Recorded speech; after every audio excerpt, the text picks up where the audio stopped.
Muy buenos días. Sí que nos han tocado vivir algunos días muy difíciles, pero eso no nos quita la victoria, porque todo lo podemos en Cristo que nos fortalece. Y escuchar la palabra de Dios, no cabe duda, que nos da la fortaleza y la fuerza necesaria para luchar cada día y conseguir nuestras victorias. El día de hoy que nosotros celebramos a Santo Tomás, uno de los apóstoles, celebramos también la importancia de perseverar, de insistir, de no desfallecer, aunque parezca que todo esté en nuestra contra. Siempre va a prevalecer la palabra de Dios. Ya Jesús lo había dicho, el cielo y la tierra podrán desaparecer, pero la palabra de Dios, su palabra siempre permanece fiel. Si tú quieres permanecer estable, firme, escucha el Evangelio, escucha la palabra de Dios, pues si construyes tu casa sobre roca, sobre Jesús, sobre la palabra de Dios, aunque vengan los días más difíciles, tú vas a estar de pie. Pero escuchemos lo que dice el Evangelio el día de hoy, que es una historia que aunque la he meditado 1000 veces, siempre como palabra de Dios es nueva, es eficaz y trae nueva vida y un nuevo mensaje para cada uno de nosotros. Dice así: Tomás, uno de los 12, a quien llamaban el gemelo, no estaba con ellos cuando vino Jesús. Los otros discípulos le decían: «¿Hemos visto al Señor?». Pero él les contestó: «Si no veo en sus manos la señal de los clavos, y si no meto mi dedo en los agujeros de los clavos, y no meto mi mano en su costado, no creeré». 8 días después, estaban reunidos los discípulos a puerta cerrada, y Tomás estaba con ellos. Jesús se presentó de nuevo en medio de ellos y les dijo: «La paz con ustedes». Luego le dijo a Tomás: «Aquí están mis manos. Acerca tu dedo, trae acá tu mano, métela en mi costado y no sigas dudando sino cree». Tomás le respondió: «Señor mío y Dios mío». Jesús añadió: «Tú crees porque me has visto. Dichosos los que creen sin haber visto». Aprovecho para contestar una pregunta. Cuando en la Sagrada Escritura, especialmente en los Evangelios, dice 8 días después, se está marcando el énfasis del domingo.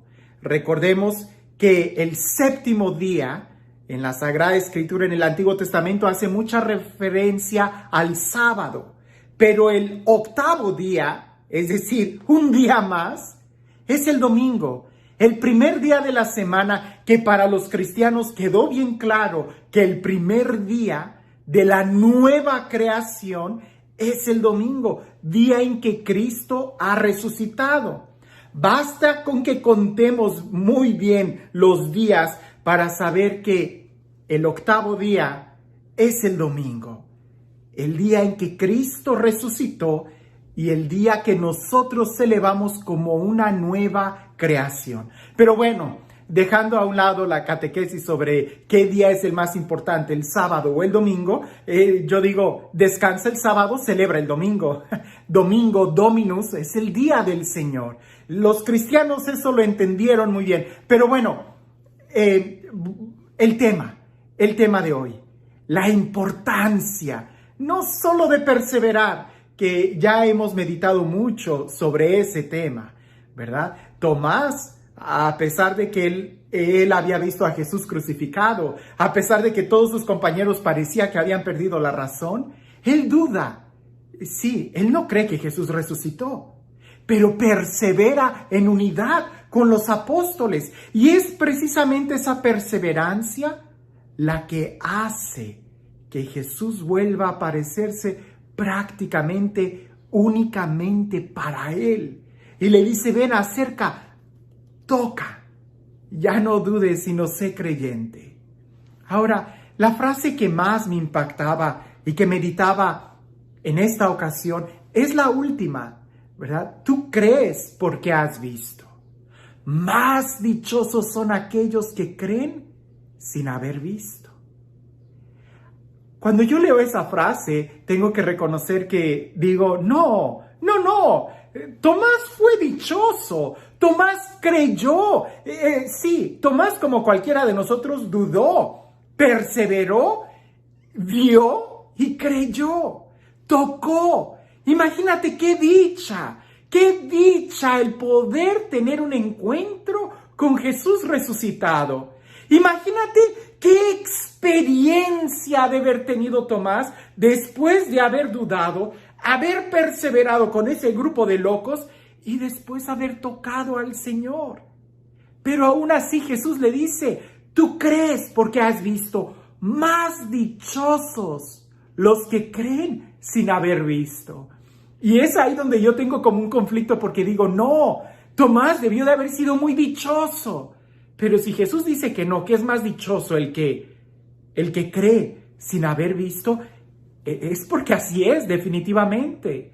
Y reflexionando sobre eso, el por qué Tomás fue más dichoso, o por qué los que creen sin ver son más dichosos que Tomás, me lleva a esta reflexión que indudablemente es la respuesta de la fe.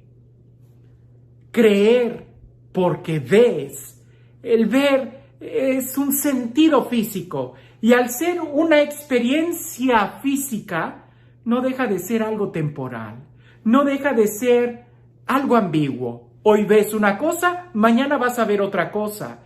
Y por ser algo temporal, con el tiempo cada vez va quedando más y más en el olvido.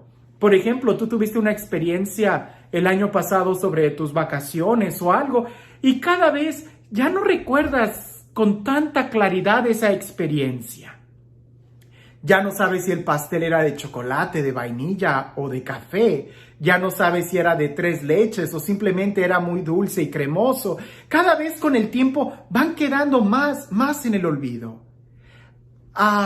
¿Cuántas veces nosotros no creemos en algo porque lo hemos visto, pero después vemos otra cosa totalmente diferente y ya dudamos? Y es precisamente la fe donde parece que nosotros continuamente vemos cosas que se contradicen. Por ejemplo, la iglesia. Cuánto nosotros sabemos que la iglesia ha sido fundada por Cristo y que la iglesia como nuestra madre es la que nos acoge, nos protege y nos muestra la verdad, el camino a seguir, nos da los sacramentos. Pero a veces vemos cosas que dejan mucho que desear sobre algunos de los miembros de la iglesia. Por eso Jesús le dice, más dichoso el que cree sin ver. ¿Sin ver? Porque entonces implica la fe. Y cuando es solamente la fe, es constante, es firme, es con convicción. Y no te mueve creer en Jesús, una experiencia de haber visto, de haber sentido, sino la convicción de saber que su palabra es verdad, que Él lo prometió y así es. Y aquel que cree sin ver, nada lo tumba, nada lo mueve. ¿Por qué? Porque su fe no depende de sentimientos, de experiencia o de los sentidos, sino que depende de la revelación de Dios. Algo que Jesús le dijo a Pedro cuando Pedro supo contestar, ¿quién dicen ustedes que soy yo? Les preguntó Jesús a los apóstoles y Pedro dijo, tú eres el Cristo. Jesús le dijo, esto no te lo ha revelado ni la carne ni la sangre, sino mi Padre que está en los cielos. La palabra, la carne y la sangre puede ser la experiencia física de nuestros sentidos, el esfuerzo que nosotros hacemos. Pero si somos capaces de simplemente dar un paso de fe y avanzar, entonces sí, nada nos podrá detener. El día de hoy, ¿qué es lo que necesita el mundo? ¿Ver? ¿Tocar? ¿O lo que necesita son testigos de fe? De personas que viven con una convicción y no por una emoción. Y este Dios, el Dios del amor, el Dios de la vida, el Dios de la paz, el Dios que hace nuevas todas las cosas y el Dios que nos da su palabra como firmeza de vida y de fortaleza, que sea Él quien el día de hoy te bendiga, en el nombre del Padre, del Hijo y del Espíritu Santo. Cuentan por ahí que había un señor que, como no tenía que manejar, se levantó muy tarde. ¿Qué va? Era muy tarde, ya estaba el sol, los pájaros ya estaban cantando, su esposa ya le había preparado el desayuno y se estaba enfriando. Y aquel hombre seguía completamente dormido. Su esposa se acerca, lo despierta y le dice: Pepe, Pepe, ya despiértate que el desayuno se te está enfriando. Y Pepe abre los ojos y le dice a su mujer: ¿qué va? Si estaba a punto de firmar un contrato multimillonario, ¿qué importa ese desayuno? Déjame firmar ese contrato. Y se vuelve a dormir. Hay personas que, así como Pepe en esta reflexión, basan su confianza y su vida solamente en lo que ven. Y a veces es tan efímero como un sueño. Despertar es hacer conciencia. Y en este mundo que hoy es y mañana va a dejar de ser, el despertar nos debe de ayudar a vivir en la promesa y en la firmeza de la palabra de Dios. ¿Y tú? ¿Ya despertaste? ¿O sigues como Pepe, durmiendo, creyendo que estás a punto de firmar el mejor contrato de tu vida? Despierta, que como dice San Pablo, despierta tú que duermes y la luz de Cristo te iluminará. Que tengas un excelente día.